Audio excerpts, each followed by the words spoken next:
All right, let's do it. Hi, I'm so excited to have my friend and creator of the newest fertility podcast, Day One Podcast, Emily Getz, here to get real and honest and vulnerable and talk about, a topic that a lot of people shy away from and to really give a voice to that. So I want to start, before Emily even introduces herself, I'll let her tell you more, but I want to start with my intention and why I wanted to bring Emily on. So when Emily told me what she was doing with her newest venture, she had told me that she had written a really, really beautiful article about her journey and her journey with loss, specifically pregnancy and loss. And I read the article and it was really, really, really impactful to my heart, to my soul, to just every piece of me. And I really wanted to hear more. Like, that's really what started this. I'm like, I just need to hear more. Like, someone who could write that, someone who could take that journey and sort of put that into words for herself and for other people. And then hearing what you eventually did more with it, I really wanted to share you with my world and my community so that you could hopefully connect in the same way with anyone really who struggled with grief and loss. I feel is going to gain something from this conversation, but then obviously anyone who's on a fertility journey themselves. So Emily, do you want to introduce yourself and talk a little bit about how you got here? Sure. That was such a beautiful intro. Thank you. So I have been going on a fertility journey for now 2.5 years. After I had a late pregnancy loss in 2019 with our second baby.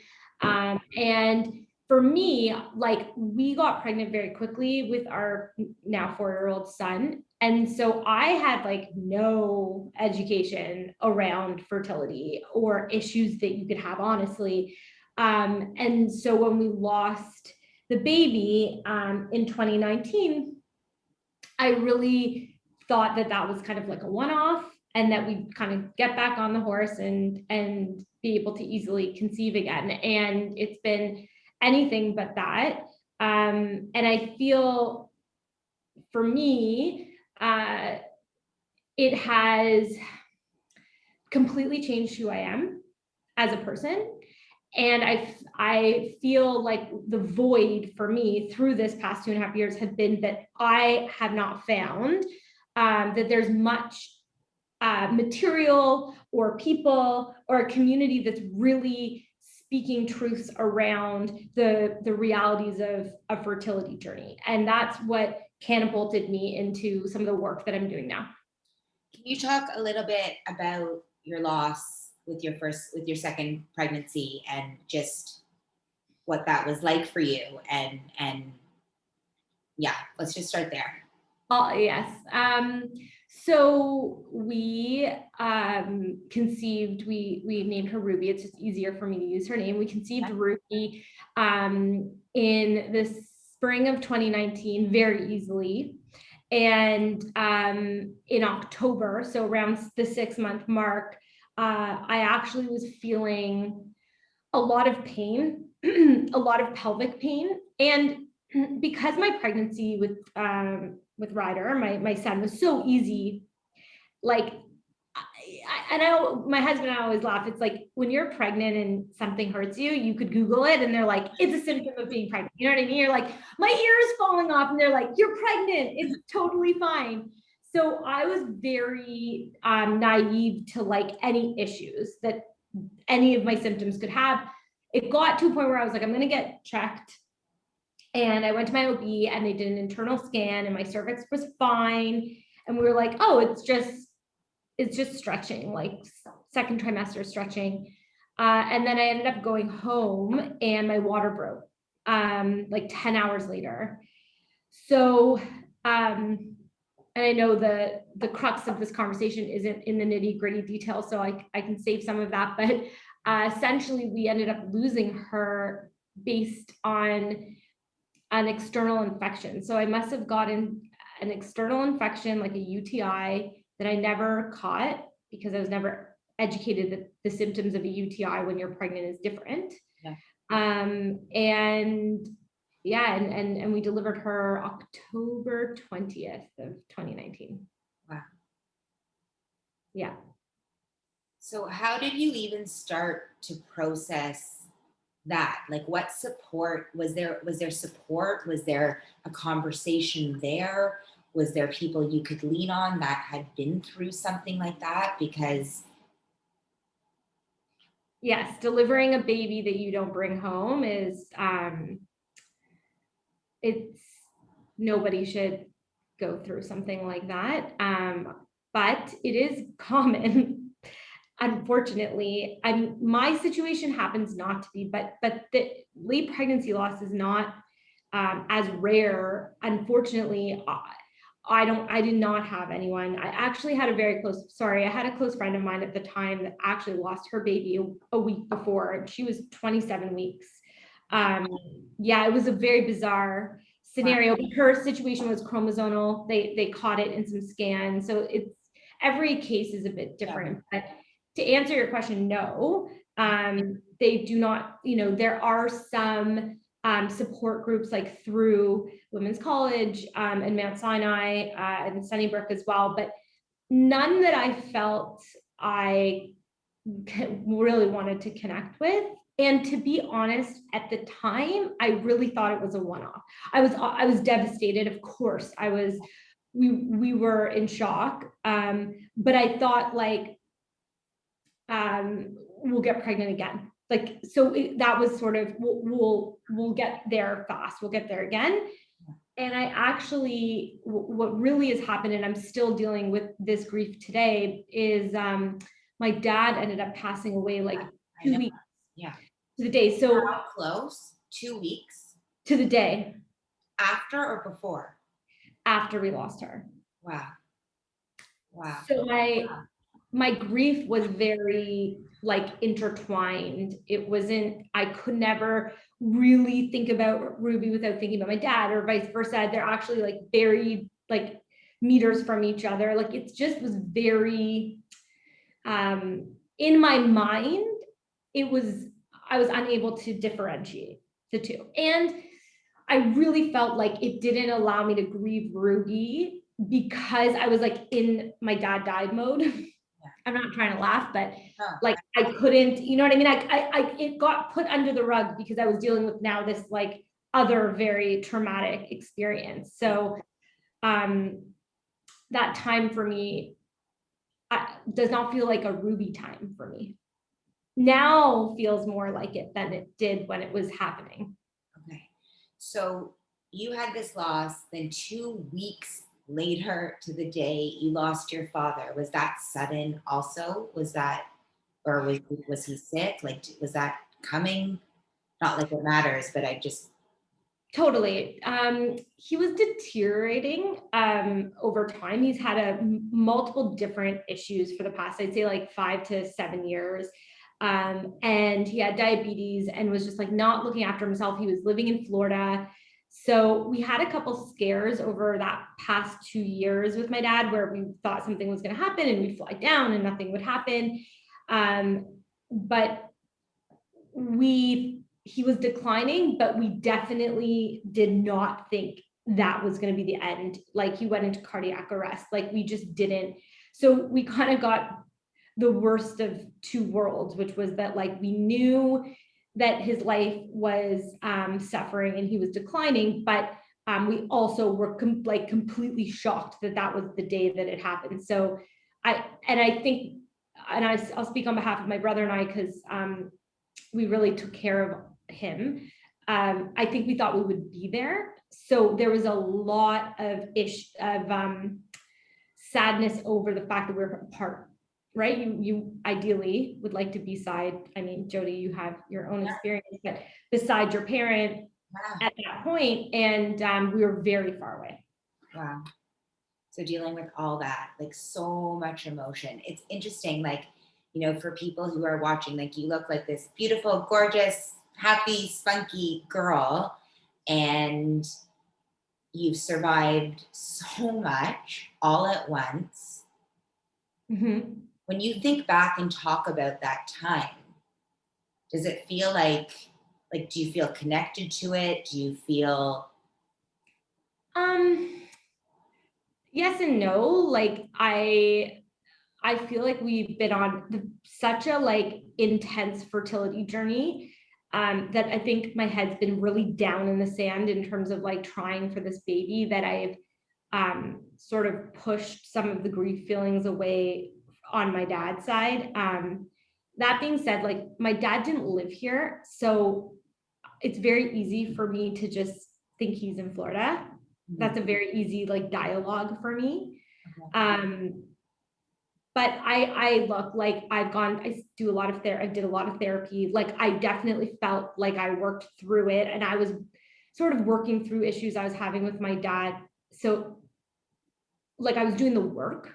So I don't feel like I've shied away from it, but when you look back on that time, like that specific time, like right at the beginning of it, and this is a hard question, and if you can't answer it, it's okay. But I want to know. I knew what I signed up for. If you could say like 3 things that when you look back at that time, like the depths, like the beginning of that time that got you through, that if you're like, I fucking could not have got through for not these 3 things, what were they? Friends.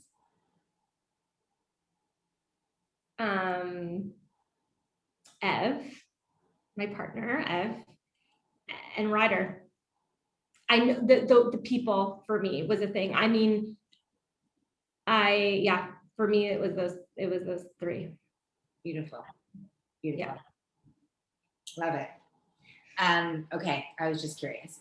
So it sounds like sort of your dad, the grief of your dad kind of took over Ruby. And then when you were through that, you decided you wanted to have another baby. Is that? Yeah, I mean, we lost my dad in November, and in January we were like, Okay. this. Yeah. And I would say, no, I don't think this now. And honestly, I feel like a different person. So I'm just tapping into the old Emily, but I felt like the baby would fix a lot of things. I was like, I need this light back in my life. Like my dad died, new life to the baby. Like we need something positive, like all that was like a huge narrative for me. So when it wasn't working, it felt like a blow every month to like, well, we've lost Ruby and my dad died and all these other, your life, other things start to crumble when that happens. You're like, I need this thing. Yeah. So it was like a very like it was I'm not saying that my fertility journey was more devastating than, I'm not trying to say that, but it was because it was tied up in like the loss of my dad. Yes. Every month we weren't getting pregnant felt that, like it kept feeling like that. Wow.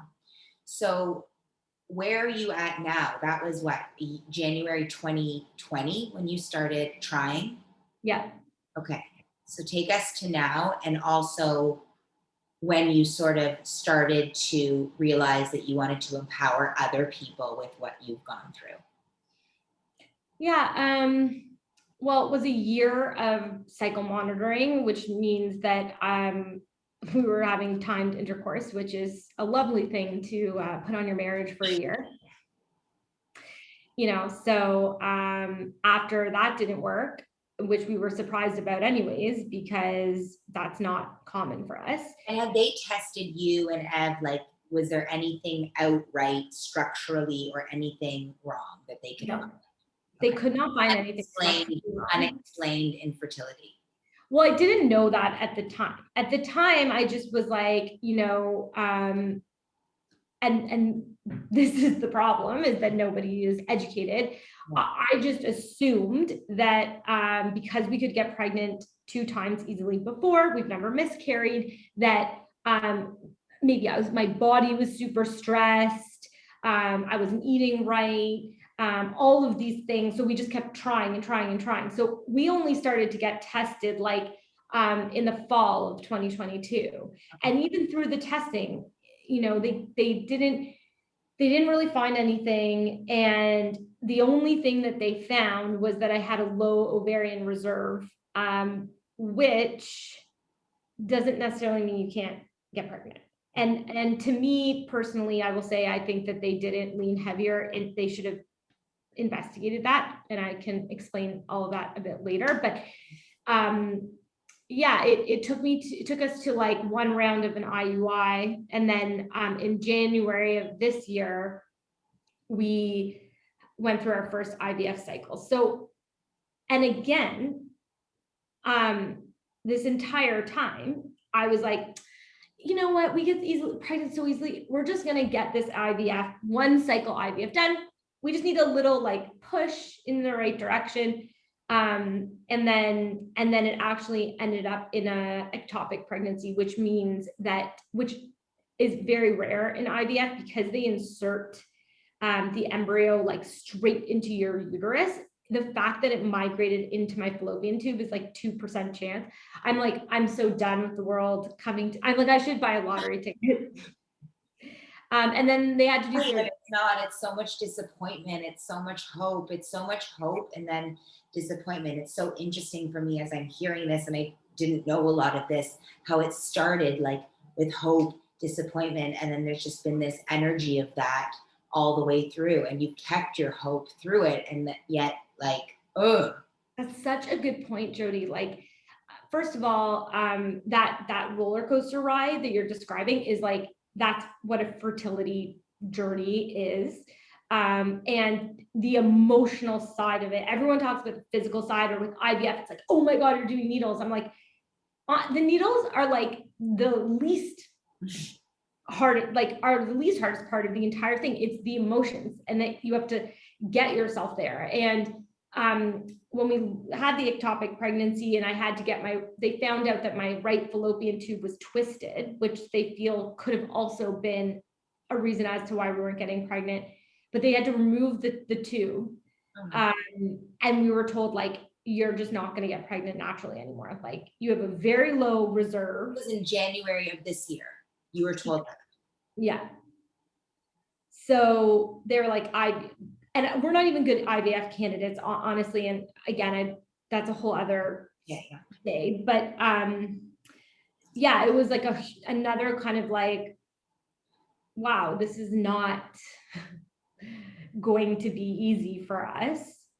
And that is when I got introduced into a mindset program. Okay. So I'd say February of 2021, I took a workshop. So and doctors had said to you, Emily, it's not going to happen naturally anymore. Go find other avenues. And you were like, I'm going to. So actually, we did one IVF cycle at a clinic, and I very much disliked this clinic. After the January one. This is in January, I was at a specific clinic for IVF, and I did not like them. And I knew we would have to go into a second round of IVF. So I ended up deciding I was going to switch doctors. But funny, actually, was, and I got my timeline a little messed up. When I was pregnant with the ectopic pregnancy, like 6 weeks pregnant at the time, that is what I did a mindset workshop. Okay. And I remember doing it, being like, I'm pregnant, I'm totally fine now, like things are fine, like, do I need to be doing this? But then I was like, well, if it doesn't work out, I feel like I'm really gonna need this. Yeah. And that was the turning point for me. Okay. That's been the turning point for me. How so? Well, I mean, you understand what being in a mind. Pretend like people that we're talking to have no clue, okay? So first off, when I it ignited a part of me that was like, the best way I can describe it is igniting a part of me that has been sleeping for a long time. And I kept feeling throughout this entire process that like something was calling to me. I didn't know what it was at the time. And I didn't understand how to do it or get to it or prioritize myself. And there were key things in this workshop that I did that like really made me be like, maybe I need to take a chance on myself and push myself and like reawaken a side of me that I've just ignored to like basically try to get through this. And it felt question. The part that you were reawakening, is that a part that went to sleep with your trauma, or is that a part that went to sleep regardless? so I think it's been asleep for like 15 years. Okay, so regardless of, But I think the trauma, almost when I took the workshop, I felt the trauma like brought it to the surface. Whereas in like I felt like there's a void. It felt like in my life there was a void, which was the baby or was my dad or was these other things, but also was like this creative side of me or this way to express myself. And I have a corporate job, and I just, the Emily that like gets me excited about myself just wasn't getting fed. okay, And we kept having all these losses. So the thing I thought was going to be the thing that fed me was just not coming to me. yeah, And I was like, I feel like I need to switch my focus because I can't keep doing this. Like my whole life was like about getting this baby, and it wasn't working. And I was mostly feeling like I was missing out on my own life. Like I wasn't there on my own life. I wasn't enjoying the things that I do have that are really beautiful. Because I was just so like in this whirlwind. And so isn't that so interesting how when we want something that we don't have so badly, we miss out on our lives?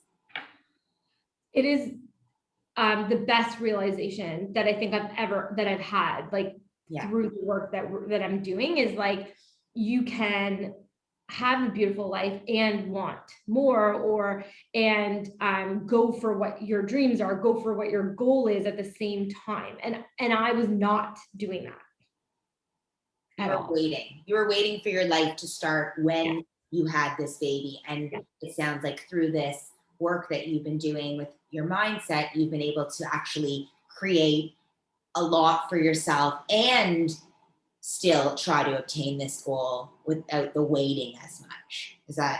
That's exactly. And also what it's done for me is the journey to get there isn't feeling as painful for me. So well, the program for me has invited a new outlook around my goals or my wants or whatever. And then that has allowed my day-to-day be more enjoyable. So for example, I used to live in the worst case scenario reality. I'm like, I want to prep myself for the worst case scenario. So then when the scenario happens, I'm not going to be as hurt. Totally. I totally used to live there too. And especially when you're going through fertility, and this, you can apply this to any part of your life, but the work I'm doing is towards fertility journey and trying to educate other women that you don't have to live that way. Is like, it's so negative. You're walking on eggshells. You have anxiety all the time. I had anxiety all the time. Like everything gave me anxiety. And what this has done is like, I've experimented with the idea of like, what if I lived in a positive outcome reality? Like, what does that feel like? What does that look like? Because regardless of what the outcome is, I will feel those feelings. So why would I make myself feel pain before pain actually happens? Right. I'm definitely not explaining this perfectly. I'm regurgitating like, you know, where I've been educating. I'll tell you what I'm hearing, and what I think is interesting for people is that the biggest part that I think people could take in quickly is the waiting versus creating, and not being in that stagnant energy of like victimhood and waiting and thinking that something out there is going to fill that void, and realizing that every day filling that void is work, and irregardless of your fertility journey. I love the waiting versus creating is like awesome. I might steal that from you. But yeah, and I think like the energy of positive of it's a 50-50 chance. It's either going to work out or it's not going to work out. So you're either choosing to go down a road where you're preparing for the worst, which is full of the negative stuff, or you're choosing the 50% that it could be positive and you're living in a positive world, which I've never done. Like I'm always probably the person that like would go on to the negative before I would, it would take me a while to get to the positive. Like an example that I can give you, and it's my favorite example, is that I had the nursery, we have the nursery here, and I just turned it into a storage room. Like literally it was a shit show in there. Like I would just throw crap in there. Like I could barely open the door. I was like, I don't even want this. I don't want to go in there until I'm pregnant. Like I'm just going to keep it. And then, through the program, there was like an aha moment where it was like the energy that I'm bringing to what I want is closed. So I've opened the nursery. I've like taken all of it out. That's where we record, and we'll talk a little bit about the podcast. And I like visualize in the nursery. I do all my work in the nursery, and I am like, I'm gonna have the baby. I don't know how, I don't know when, but I want that energy versus like physically closing it off. That's just like one example of the work that that's so powerful. Really, truly, like I'm crying. That's so powerful. And it's very hard. It's very hard to do, right? Can you talk a little bit about how you went from like negative victimhood, worst case scenario, to knowing again that it's 50-50 and being open to what comes? Because Emily, like you've had a lot of persistence. Even this morning you called me before this interview to say, Jody, another major disappointment on my journey, and yet you sit here like light and positive. So, I want to understand. I think I know I'm gonna have the baby. Like I've made the decision that this is happening. So yes. So we just finished our second IVF cycle. And I won't go into the nitty gritty, but Jody, if anyone has questions on this, you can direct them to me. But we found out that we got 2 eggs retrieved in our retrieval, which for me is a big deal. Typically you can, an average person my age gets between 10 and 12. So I got 2 eggs. Great. They both fertilized, which means that the sperm went into the egg and they created an embryo. They grew to the point that we could get them tested. And we just found out yesterday that they both aren't viable. So chromosomally, you can get them tested, and they don't recommend transferring an abnormal embryo because technically it would just turn into a miscarriage, which opens up a whole can of worms for what this means moving forward. But look, I'm not saying yesterday wasn't challenging day. Like I don't want to come on here saying that I'm like roses and sunshine. Or should you be, right? Like you have to also process what. Yes. And I can explain what we did to do that. But I feel like there's just a knowing so deep inside of me that this thing is going to happen, that I just feel like I zoomed out a bit more on my journey. And instead I thought I was, on the journey, I thought I was close to the end, and I just zoomed out and realized that I'm just more in the middle than maybe where I thought I was. And I have tools on how I want to process this and how I want to move forward that I didn't really have before. So it's through that work. But this morning, I was like, I don't want to go in the nursery and do visualizing, or I don't want to do this morning work I have to do in the nursery. Like I just don't, but I think that's the time that I need to push myself to do that. So it's the knowing. It's the knowing, you know, this is not the end of the road. I've not yet, I mean, we have a doctor's appointment on Friday, but have heard that, you know, this is game over. So I don't want to act as if it is game over. Yeah. And it's not, I mean, to me, hearing you, yes, it's the knowing, but it's so much more than that, because it's also the persistence. Like you said, when my brain and mind wants to just lie in bed and throw the covers and be the victim and worst case scenario and woe is me and the journey's over, and like not zooming out and all those things that we all can so easily do. And sometimes you still might do because we're all human, right? Totally. But it's seeing that and being like, no, go into the, like, go do your work, go do the visualization, go do your writing, go do the things that you know that help you move towards feeling hopeful and positive about your goal coming versus staying here. Yeah. And I also think that the work that I'm doing through the podcast is also like an outlet for me. Yes.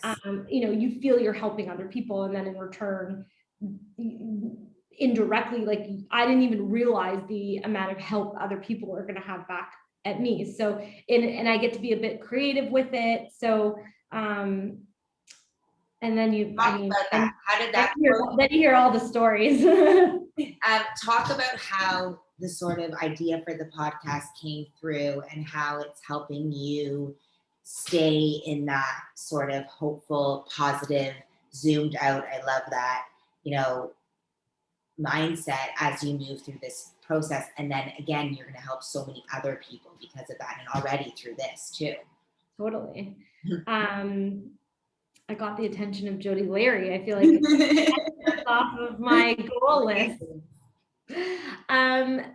You know, I